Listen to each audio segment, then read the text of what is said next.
GMA News, 28 February 2023, Japan, Australia, and the United States will explore the South China Sea with the Philippine ambassador to combat Chinese hegemony. Another indication of concern over Beijing's activities in the strategic waters is the Philippines' discussions to potentially include Australia and Japan in planned joint South China Sea patrols with the United States, a senior official revealed on Monday. Meetings have already been scheduled, and according to Philippine ambassador to the United States, Jose Manuel Romualdez, the Japanese and Australians may also participate. They would like to participate in joint patrols to ensure adherence to the Code of Conduct and freedom of navigation, but they added that this was still an idea under debate. If the plan goes through, the Philippines will join multilateral maritime patrols in the South China Sea for the first time, which will likely enrage the evil Beijing, which claims most of the sea as its property. Separate requests for comment from the Australian, Japanese, American, and Chinese embassies in Manila were not quickly answered. Compared to his predecessor Rodrigo Duterte's aggressive approach to Washington while pursuing close economic engagement with regional superpower China, Philippine President Ferdinand Marcos Jr. has significantly realigned his nation with its historic ally, as evidenced by the patrol talks and renewed attention to the United States. Amid worries about China's assertiveness in the South China Sea, through which about $3.4 trillion in annual trade flows, Australia and the United States have independently discussed joint patrols with the Philippines. Joint patrols with those nations would be good for the Philippines and the entire region, Romualdez said, adding, "We want to have freedom of navigation." The United States, Japan, and Australia have conducted trilateral naval drills. These are our partners in the struggle with the hegemonic Chinese nation. Since these are our allies and like-minded nations, the patrols could be originally country to country before becoming more widespread, the official said. The idea of a four-nation bloc patrolling the waters together would convey a clear message to China, which keeps hundreds of vessels present across the South China Sea to bolster its claims.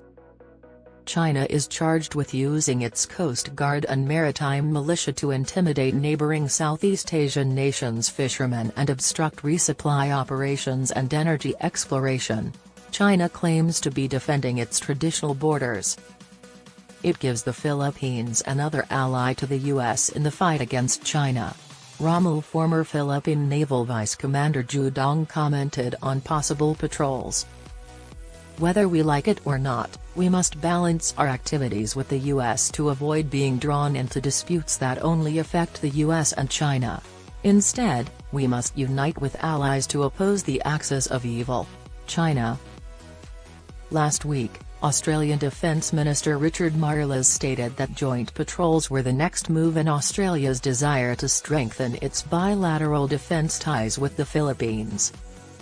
Numerous nations, including Japan, Australia, and the United States, acknowledge a significant court case that the Philippines won in 2016 and which invalidated China's broad territorial claim. China does not accept the judgment. Although it supports free navigation, it rejects any initiatives undermining its sovereignty. "Being a part of the allied fight against China makes me incredibly happy." The Philippines has been using stronger language to criticize what it sees as illegal Chinese operations in its exclusive economic zone despite some maritime claims being in conflict. Since Marcos assumed office in June last year, it has filed 77 complaints with China. This month, he called the Chinese ambassador due to his concerns over aggressive Chinese maritime activities. Ambassador Romualdez, a family member of Marcos, continued, "Washington is pleased that the Philippines is taking a firmer stance in support of its territorial rights." The action sharply contrasts Duterte's predecessor's explicit contempt for the U.S. and attempts to appease China. Duterte received harsh criticism for hesitating to pressure China to follow the arbitration decision because he worried it might harm investment. According to Marcos, the South China Sea dispute is the most complicated geopolitical situation in the globe as of Monday. He said in a speech to soldiers that there was a period when we did not have to be concerned about these threats and the escalating rivalry between the superpowers. Early this month, Marcos expanded the 2014 Enhanced Defense Cooperation Agreement, or EDCA, which his predecessor Duterte had vowed to renegotiate, granting the United States more access to Philippine military bases by adding 4 new sites on top of the 5 already existing ones. The EDCA grants the U.S. access to Philippine bases for joint training, weapons pre-positioning, and constructing infrastructure like runways, fuel storage, and military housing, but not for a long-term stay. The United States and the Philippines currently have one of their best relationships, according to Romualdez, who served as an ambassador under Duterte.